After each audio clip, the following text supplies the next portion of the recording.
කොහොමද ඉතින් යාළුවනේ කටේම දිය වෙන හාල් වලින් හදාගත්ත අග්ගල හදන විදිහ තමයි අද ඔයාලට මං කියලා දෙන්න ආවේ. මම ගැකුළු හාල් ග්‍රෑම් 250ක් හොඳින් සෝදලා වතුර සීරවලා අරගත්තා. දැන් ඒක භාජනයකට දාගෙන රන්වන් පාට වෙනකන් බද ගන්න ඕන. දැන් බැදගත්ත හාල් ටික හොඳට නිවෙන්න අරින්න. ඊළඟට මේක බ්ලෙන්ඩර් ජාරයකට දාගෙන හොඳින් කොටා ගන්න ඕන. මම ගොඩාක් කුඩු වෙනකම්ම කෙටුවා. ඔයාලා කැමති නම් කෑලි හිටින්නත් කොටා ගන්න පුළුවන්.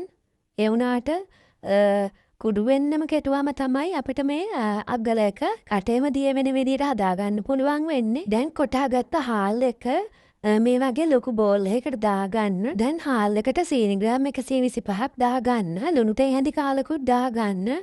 පොල් ග්‍රෑම් 150කුත් දාලා හොඳට කලවම් කරගන්න. ඊළඟට මද්රාස්නේ වතුර ටිකක් දාගෙන මේ විදිහට හොඳින් අනා ගන්න. ගුලි කරන්න පුළුවන් ප්‍රමාණයට හදාගන්න. ගෙදර කන්න මුකුත් නැති වෙලාවට මේ වගේ දෙයක් හදලා ඔයගොල්ලෝ රස බලන්න.